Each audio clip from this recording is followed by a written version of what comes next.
some people were just born to be who they'll be. From an early age, Elon Musk demonstrated that same insatiable curiosity and entrepreneurial spirit that we see today. At the age of 12, Elon made his first sale, $500 for Blastar, a computer space game. And with that sale, an entrepreneur was born. Elon went on to study business and physics at Wharton and the University of Pennsylvania. Upon graduation, he entered a graduate program in applied physics and material science at Stanford. And Elon did what we all think about doing. He stayed exactly 2 days.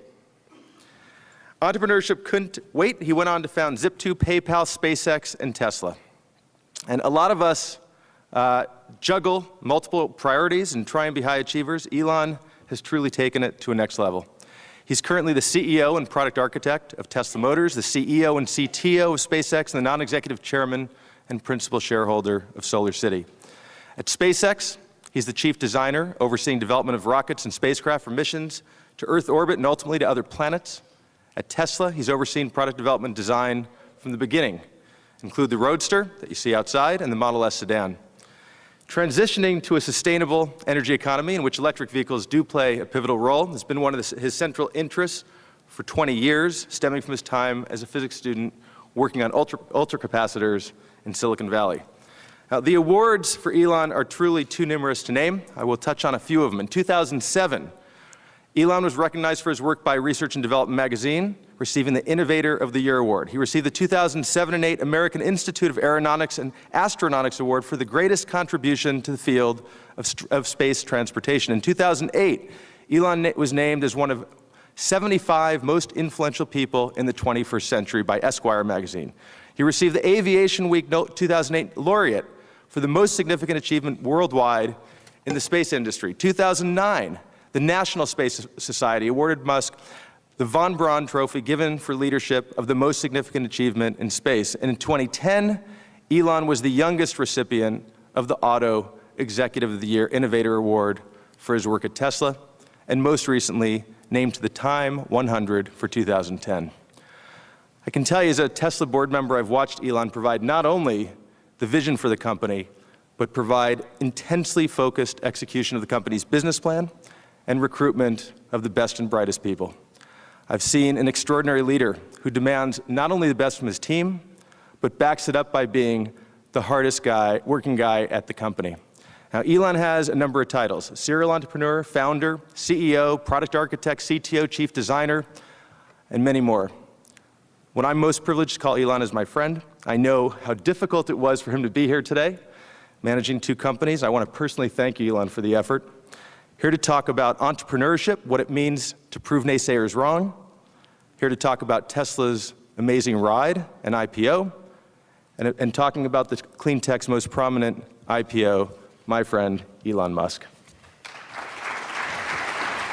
I'll give you maybe a bit of background on why Tesla, why SolarCity, and some of the other things that I've done. I certainly never expected to see the level of success that's occurred, because I'm actually an engineer, but I discovered that in order to do the engineering that I want to do, I have to have my own company. Otherwise, somebody makes me do something I don't want to do.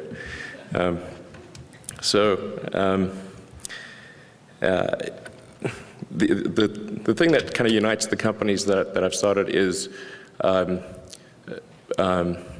was when I was in college, I thought about what would most affect the future of humanity. And the 3 things that I could come up with were the internet, the transition to sustainable energy, both the production and consumption of energy in a sustainable manner, and the third was space exploration, in particular making life multiplanetary. And I did not expect ever to be involved in the space side of things. Those were simply what I thought were most important in the abstract. But fortunately, via some capital, I was able to acquire from selling some internet companies that allowed me to enter the space arena. So, in fact, I originally came out to Silicon Valley, as Ira mentioned, to with the intent of doing a PhD at Stanford in applied physics and material science. but really with a fairly pragmatic goal, which was to try to solve the energy storage problem for electric cars. And that I was going to pursue high energy density capacitors. And if anyone's looking for an idea that's maybe worth pursuing, I don't know whether success is one of the possible outcomes, but here's the idea, which is to use advanced chip making equipment and leverage the tens of billions of dollars that goes into advanced chip making equipment to create a solid state ultra high energy density capacitor. If you could do that, that would supersede all batteries. But again, I'm not sure success is one of the possible outcomes. That remains to be seen. And so that was my intent. I was going to basically, I didn't really care about the degree, actually. I really just needed their labs. So I knew I could get sort of free labs if I was a student. So that's actually why I was doing the grad program. And then in the summer of '95, it became evident to me that the internet was going to be something very significant. It was, and that I had the choice of either spending several years as a grad student and watching the internet happen, or taking part in it, and then circling back to electric vehicles later. So I thought, well, I can pursue a PhD in something where success may not be one of the possible outcomes, or I can participate in the internet, which seemed like a much higher likelihood of being able to do something significant. And that's what prompted me to start Zip2 with a couple other people, and then X.com, which later became PayPal. Fortunately, those turned out to be quite good. Again, I didn't expect them to be good. I actually expected them to fail. In fact, when I put my studies at Stanford on deferment, I called the chair of the department and said, I'm sure I'll be back in about 3 months. And he said, this is probably the last conversation we'll have. He was correct. So after selling PayPal to eBay, we initially took PayPal public in February 2002, which was quite a dark time for internet companies. Just as last year was a fairly dark time for, well, an IPO or almost any company. But I actually do believe the market can recognize fundamentals. And so we took PayPal public in early 2002, and then sold to eBay in mid-2002. And since I was the largest shareholder in the company, that gave me the capital needed to start SpaceX and Tesla. Although not a lot of capital by the standards of those industries. Ultimately, after taxes, I had about maybe $180 million. And as it turns out, I ended up investing all of that in SpaceX, Tesla, and SolarCity. Actually got to the point where I actually literally had to borrow money from friends to pay the bills. It's a bit awkward. But that situation is thankfully corrected itself, and with the Tesla IPO and whatnot. So let's see. So the story of Tesla, since this is obviously a clean tech forum, is sort of an interesting one. I initially thought that there wouldn't really be a need for a new company to come in and do electric vehicles, because if people recall, there was the EV1, there was the RAV4 EV, and it looked like there was momentum in the direction of electric vehicles. So, oh, that's cool. So there's no need for some new entrant to enter the game. And then, in a remarkable turn of events, GM and Toyota recalled the vehicles, and GM crushed them in a lot somewhere. If people have seen Who Killed the Electric Car, you know what I'm talking about. I think, well, in retrospect, that was an unwise move for General Motors. And you know, if you've seen the movie, it's a good movie, Who Killed the Electric Car. the customers that had the EV1 were extremely, I mean, they loved the car. They loved the car to the degree that they actually tracked down where the wrecking yard where GM was going to crush the cars and held a candlelit vigil like it was a capital murder or somebody was being put to death. And I think companies ought to take note when customers hold candlelit vigils for their products.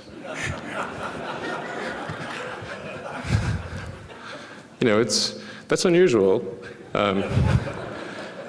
particularly for a General Motors product. So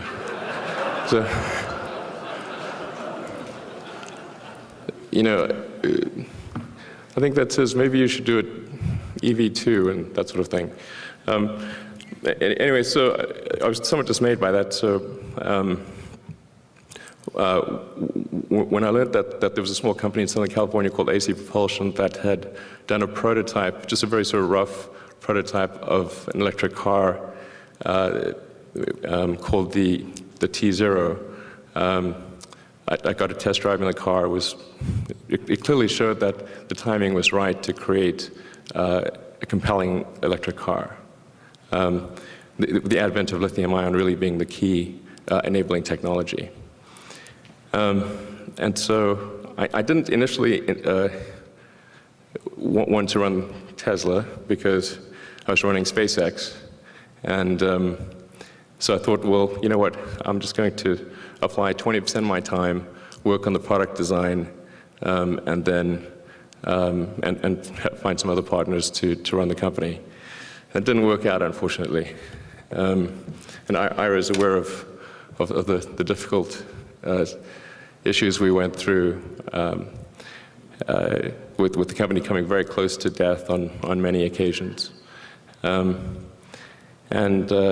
I mean, a car company is not an easy thing to create at the best of times.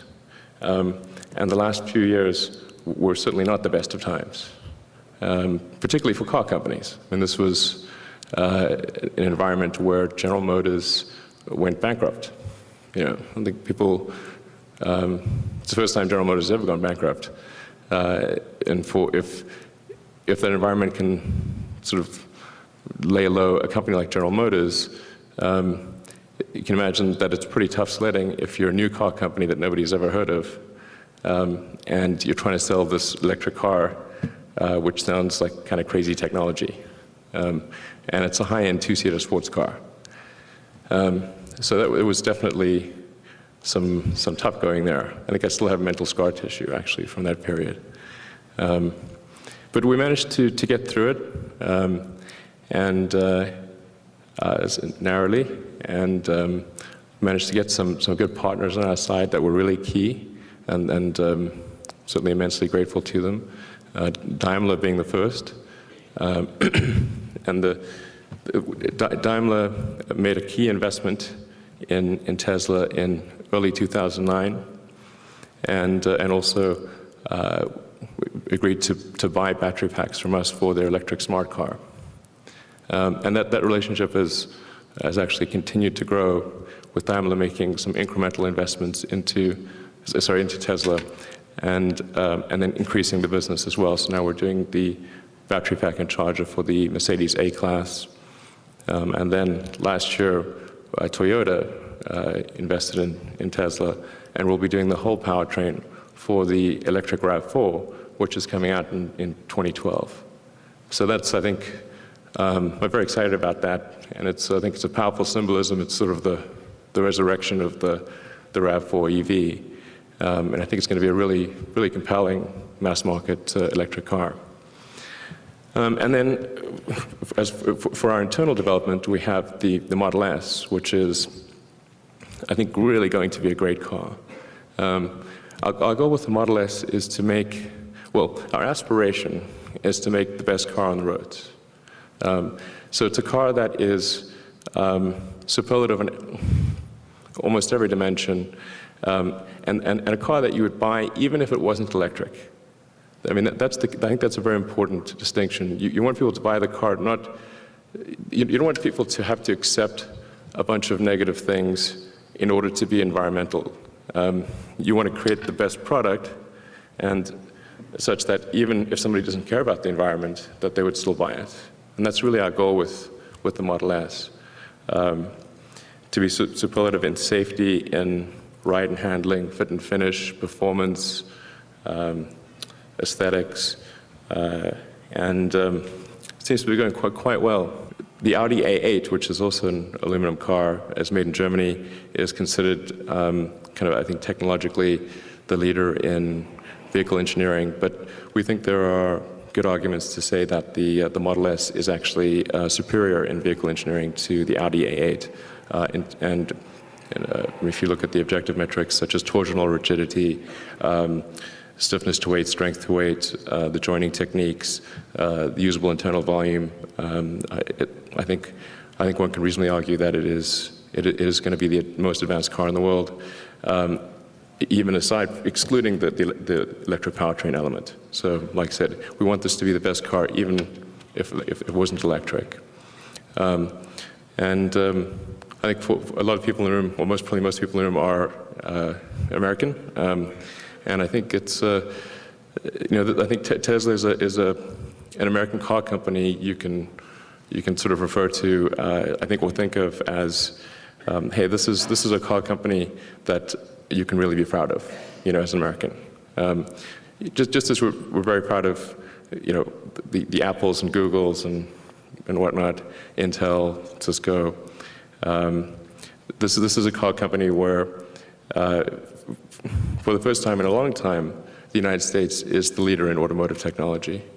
And it's just interesting to note that you've got Daimler, the company that invented the internal combustion engine car, that's coming to Tesla and having us supply them with electric powertrain components. You've got Toyota, the largest car company in the world, and the leader in hybrids, also coming to Tesla to supply them with electric powertrain. I think people would have had a hard time imagining that such a thing would occur several years ago. So, I encourage everyone to buy a Model S. I got to sell cars, and I think you will not regret it. So I think with that, I can maybe go ahead. By 2020, what's your imagination about the size and weight of the battery? Well, you have to say size and weight of the battery for a given energy density or given energy content, I guess. Great strides have already been made. I mean, the Roadster has about a 56 kilowatt-hour battery and yields a combined highway city range of about 245 miles. In fact, there's some customers that have driven our car over 300 miles. Recently, a customer actually set the record and drove a Roadster for 347 miles on a single charge. And then the Model S will actually have up to a 90 kilowatt-hour battery. So it's a big increase. But we've improved the volumetric energy density by almost 50% compared with the Roadster, and the gravimetric energy density by about 35%. So pretty big strides in a relatively short period of time.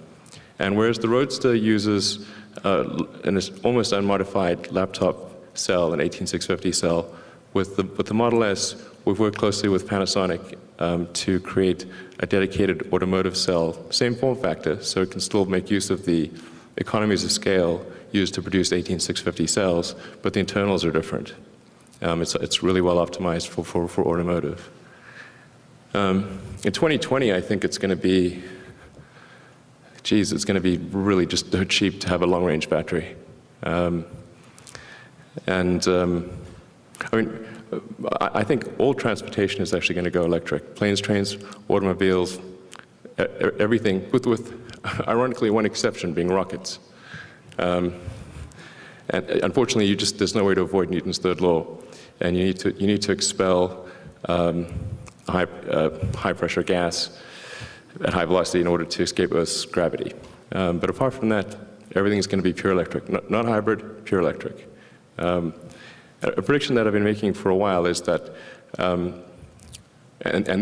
feel very comfortable in making these predictions, because I think it will occur sooner, that's why I've actually been willing to take, if somebody wants to bet me on this, I'm happy to bet them, which is that by 2030, a majority of all new cars manufactured in the United States will be pure electric. So, just under 20 years. And 20 years after that, so by mid-century, the vast majority of cars on the road will be pure electric. It always takes time to replace the install base and the legacy products, but that's what I expect. And the fundamental good that I hope Tesla, people will look back and say that Tesla achieved was that Tesla served as a catalyst to accelerate that transition. And I think we've done some good in that regard. The Chevy Volt is directly inspired by Tesla, and Bob Lutz at GM was kind enough to credit Tesla with that. In fact, when we unveiled the Tesla Roadster, he took the press release to his development team and said, if a little company in California can make an electric car, why can't we? And then that led to the Nissan Leaf and a bunch of other electric car programs. Yeah. Grow as a tier 1 supplier to Daimler, Toyota, maybe others, but also as you build a broader line of cars that compete, how are you going to manage your business model of both of those? Well, I don't think one has to create, I think it would be a false dichotomy to say that one cannot be a powertrain supplier and a car producer. We'll continue to sell powertrains as long as there are companies that want to buy powertrains from us at a reasonable price. I mean, the overarching goal of Tesla is to serve as a catalyst to accelerate the electric car revolution. So we're not trying to hold our technology close to our vest. We're really trying to get it out there and do whatever we can to catalyze the transition to electric vehicles. Now, there may come a point where there aren't deals that people are willing to do that make sense, or where we're not competitive in supplying powertrains, or where the other car companies just want to do it all in-house or something like that. In which case we wouldn't be able to do deals that make sense, and we wouldn't therefore do deals. We will always be a car company, though, and I feel very confident that we'll continue to make great cars and continue to add to the innovation with each successive model. At the end of this year, we'll be unveiling our Model X, which is kind of an SUV. Our goal will be to make something that is cooler than any SUV, but has more functionality than any minivan. So that would be a tricky thing, but I think we've got a shot at doing that. Parenthetically, if you want to avoid borrowing money from your friends in the future, I'm happy to buy you a beer and talk about financial planning. Thank you. Yeah, that's a free offer. But in all seriousness, I mean, you've had a remarkable career and will probably extend this career for quite some time. What, other than becoming a multimillionaire and doubling down in your deals again, what advice would you give to an entrepreneur and also to investors, how you approach creating value and being successful? What does it take, and what would you advise? Well, I think it's important to have a very, to apply critical thinking to, this may sound trite, but to apply critical thinking to what one is doing. And by that I mean just the fundamentals of logic, do you have the right axioms? Are they relevant? And are you making the right conclusions based on those axioms? That's the essence of critical thinking, and yet it is amazing how often people fail to do that. I think wishful thinking is innate in the human brain. You want things to be the way you wish them to be, and so you tend to filter information that you shouldn't filter. That's the most common flaw that I see. And then I also tend to see that people, instead of reasoning from first principles, they will tend to act in a manner, they'll do things because others are doing them.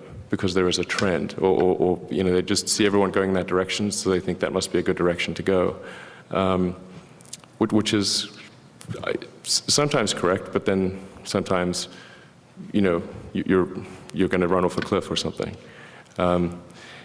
So it's much better to really look at things from, you know, as one would say in physics, from a first principle standpoint. What are the fundamental truths, or the most fundamental truths in an arena, and what can you, any conclusions, logic that you come to must be derived from those fundamental truths. Elon, I want to just, can you expand on that for 1 minute? Because, you know, to me, the inspiration of Tesla and you is about the fortitude you had during tough times. You referenced it earlier, but, you know, as you know, the clean tech sector has had ups, it's had downs. You know, this is a room full of entrepreneurship in various forms. And, you know, the fortitude that you personally showed to get Tesla through that period, and people can reference the success you've had today, but talking about that fortitude and not letting those naysayers get you or Tesla down, I think would be an important message to just talk a little bit more about. Well, I hate to say it, but the naysayers did get me down. Yeah, I think absolutely persistence is extremely important. You should not give up if there's unless you're forced to give up. You know, unless there's no other choice. Now that principle can be misapplied if you happen to be trying to penetrate a brick wall with your head. You know, so you have to be cautious in always saying one should always persist and never give up, because there actually are times when you should give up, because you're doing something in error. But if you're convinced that what you're doing is correct, then you should never give up. There's a friend of mine who's got a good saying about starting companies, which I think is true. You know, starting companies is like eating glass and staring into the abyss of death. If that sounds appealing, be an entrepreneur. Could you talk about job creation at Tesla, and specifically at the NUMMI plant in Fremont, and how many of the jobs that were lost from GM and Toyota when that plant shut down do you think you'll be able to replace in building the Model S there? Sure. Well, so Tesla's a little over 1,000 people now. We actually doubled in size over the last year. We'll probably come close to doubling in size again this year, maybe 80% or something like that. A lot of those people will be at our headquarters in Palo Alto, but the biggest area of growth will be at the Fremont factory. We don't call it NUMMI anymore, we just call it the Fremont factory. You know, initially with the Model S and Model X, I mean, I think we'll be employing maybe on the order of 1,000 people at NUMMI, the Fremont factory. But our long-term aspiration is to actually employ as many, if not more people than were employed there. There were about 5,000 people that were employed at the plant, and maybe another 5,000 in suppliers around the Bay Area, and generally in California. So we'd certainly aspire long-term to employ even more than that. And it's just going to be a function of how fast we can grow the business without overreaching. But I'm hopeful that by the time we get to our third generation product, which would be the mass market car. So the Model S is about $50,000 to $100,000. It's kind of like a BMW 5 Series or Audi A6, A8, Mercedes E-Class, that kind of thing. But our third generation car, which would be on the order of $30,000, obviously much more of a mass market car. And we want to get to that vehicle as soon as possible, but it's probably about at least 4 years away. And that's really when we'd start to get to the full employment at Fremont. Certainly now you're part of the electric car industry, and we've had a couple examples of the infrastructure required to charge, and of course the change in the electric power sector. If by 2030 we have 50% of new cars are electric, there's going to be a substantial need to have a different distribution system for electric power, presumably. Do you at Tesla or the broader electric car industry see some kind of role in that, or do you leave that to the electric power industry? And then part two, we had a fairly impassioned plea from both the investors and the government agencies who wield budgets as well as influence over policy, that the clean tech sector is absent in Washington, influencing policy, visiting senators, visiting legislators, and so forth. So the question is, what's the role for Tesla, both in the electrification part and then also in the political process and policy process to bridge that gap and get them both involved? Well, to answer your second question first, Tesla is certainly doing everything it can to generate awareness and enthusiasm for electric vehicles in DC. In fact, I'm headed to DC tonight, and we'll be meeting with a number of senators and congressmen tomorrow. And then next month, Tesla will be opening up its DC showroom. And again, we're going to have a lot of senators and congressmen to that event, also people from the White House. So we're really doing everything we can. I agree it's something that's very important, and so we're doing whatever is within our power to do in that regard. And then with respect to the infrastructure, in the short term, I think there's very little need for infrastructure. Electricity is so widespread, and what we're seeing is that for the Roadster, almost all charging occurs at home and at night. So it maps well. In fact, the peak of when people charge corresponds almost exactly to the trough of grid usage. And so there's actually a tremendous amount of capacity in the grid to charge electric cars, provided people continue to charge their cars at home. Now, as we get to the point where we've got half of all the cars on the road or more being electric, there's certainly going to be a need for grid upgrades, charging stations, and an increasing need for that. But it's not something that I think is very pressing in, say, the next year or two. But Tesla, we do recognize that as an important long-term thing, and we are developing a high-speed charger, which is capable of recharging the battery pack in about 40 minutes or so. And we're gonna offer that for free to our customers. So we're gonna just pick locations along the major interstates every 100 miles or so where there's a decent amount of traffic, and just install them for free. If they start to see significant usage, then we might put a card reader on them or something. I do think that's an important thing to address, so we're going to address it. We're also happy to sell those fast chargers to others if they want to install them in places. The other thing we've done with the Model S is we've designed the battery pack such that it can be swapped out in under a minute. It's just in the floor pan of the car. I'm not sure how many people will actually make use of that, but we wanted to have it in there just to preserve the optionality. Worst case, it makes it very easy to service, very easy to install a pack in the factory and that kind of thing. Yeah, between those, essentially those two things, plus offering a 300-mile range car, I think we've gone a long way towards addressing people's range concerns. In the back there? Yes. Hi.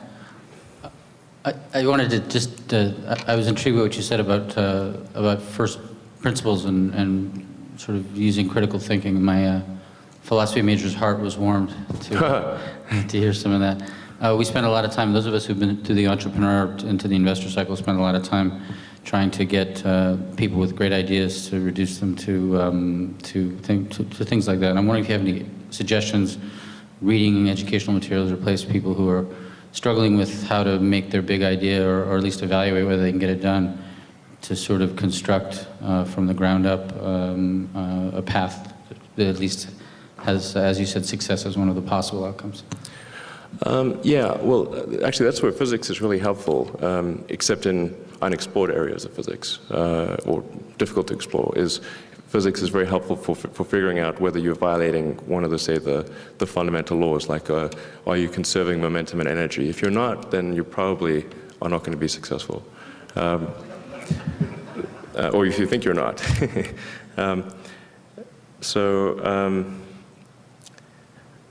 Yeah, but I think one thing, try to get to a useful prototype as soon as possible with the least amount of money. I think that's usually a good idea. Everything works on PowerPoint, and so people are somewhat skeptical if they see a PowerPoint presentation or a website or something. But if they see the actual hardware and it's working, that is much, much more convincing. That's why the first thing we did with Tesla was to create a prototype roadster. That was the first order of business, to show people that it was real and it actually did work. And even though it was somewhat of a hack, it still gave people the feeling of what it could be. So I think generally that's a good move. It also will help identify if what you're trying to do is impossible or extremely difficult or something like that. As an entrepreneur, I'm sure you value working in a fast-paced, dynamic, and challenging environment, but sometimes that doesn't scale very well. And now that both Tesla and SpaceX are well over 500 employees each, I'm curious if you can speak to the challenges of making that transition and how you preserve that fun environment, if you do at all. I'm assuming you try.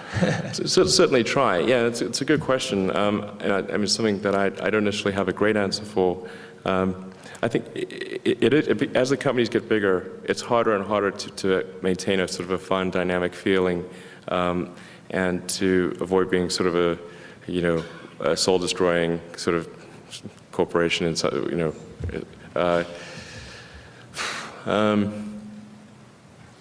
I think it's important to allow for a certain amount of chaos in an organization. If you try to impose too much structure, or if you don't allow failure, if a lot of companies, particularly as they get bigger, tend to have a risk-reward asymmetry. Failure is severely punished. Success is moderately rewarded. That's not a good idea if you want to be innovative, because by its very nature, innovation will result in many attempts that don't work. So, I think Google's been pretty good at this by allowing people to take a Friday every week and work on some crazy project. I think that's a good idea. I think we're probably going to implement something like that at SpaceX, and then later at Tesla. Because I think there's a lot of employees have great ideas if they can simply get the resources to implement them, and if they aren't filtered through their manager. And then I think just generally trying to be a little bit irreverent, to encourage people to do eclectic, odd things, and that's okay. There's not going to be some sort of conformist police that comes chasing you down.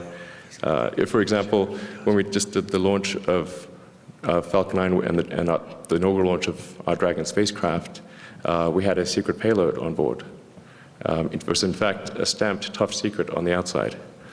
It was a wheel of Gruyere cheese. So, I don't know if anybody's heard the Monty Python cheese shop sketch, but it's sort of a tribute to Monty Python in this case. Sorry, hello? Yeah, just one quick question, Elon. Mm-hmm. Earlier in your talk, you described 3 big trends that you observed in the 90s around the internet, around space, around the energy system. Has any of that changed? Would you add to that list, or do you think you're still in the right place? No, I think those are the 3 big areas that will most affect the future of humanity, and there are many others, and other people may come up with a different list. That was just the list that I came up with.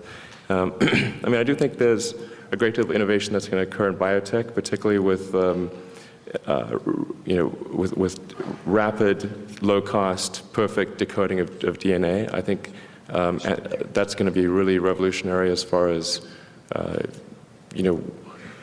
diseases and potentially accelerated evolution in some way. Although that's a touchy subject, but that's certainly the potential for a huge change there on the DNA side. But I think overall, for the 21st century, the biggest single problem that humanity faces is sustainable production and consumption of energy.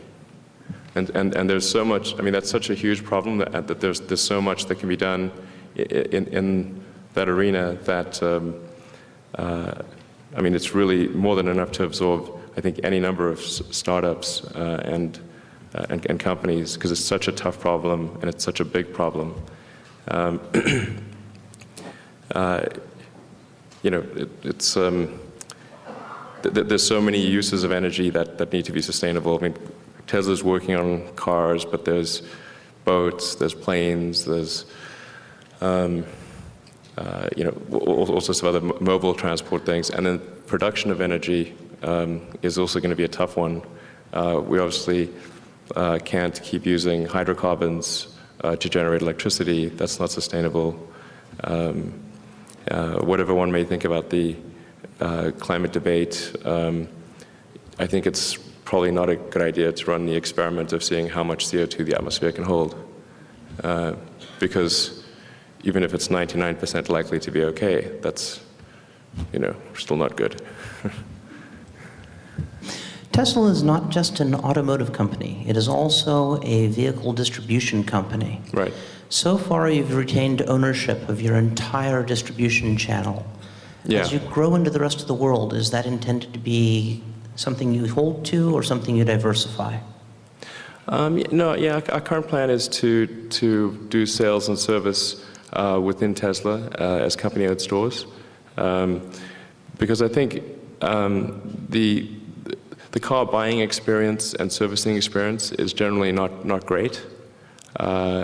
In fact, most people would probably rank going to buy a car as their worst retail experience. So it's really important that I think we fix that situation. And we've got some ideas that I think are going to make it a lot more appealing and pleasant to own a car. And we want to implement those ideas. You know, I think the way that Apple has done their stores is a really good way. And in fact, the guy that really led the charge on Apple stores, George Blankenship, is our head of sales. And we're still a long way from perfecting the buying and servicing experience. But I think you're going to see some dramatic improvements in the coming years that are not like any other car buying or servicing experience. Last question. As an entrepreneur, when you get up in the morning, what excites you? And when you go to bed at night, what keeps you up? Well, you know, like I said in the beginning, I'm really primarily an engineer, so I enjoy engineering. That's what I derive the most intrinsic satisfaction or happiness from. So, in fact, I happened to be up till 5 a.m. this morning working on an engineering problem for an improvement to the rocket, which I think will be good, hopefully. Otherwise, there's a lot of wasted sleep. So I really like, working on engineering problems, particularly with my engineering teams, and coming up with innovative ideas and making them a reality. That's what I enjoy the most. Fantastic. So, thank you. I can tell you that Elon staying up till 5 a.m. Is not a unique thing. He really is the hardest working guy, not just the company, but that we work with. I'd say at least probably half of my conversations, and there have been many over the many years, have been after midnight with Elon. He has truly eaten glass. I've seen it firsthand. He has stared death in the face. And this is not from me, but Time Magazine and others describe him, and I think you can see why, as perhaps one of the greatest entrepreneurs of our 21st century. Thank you, Elon.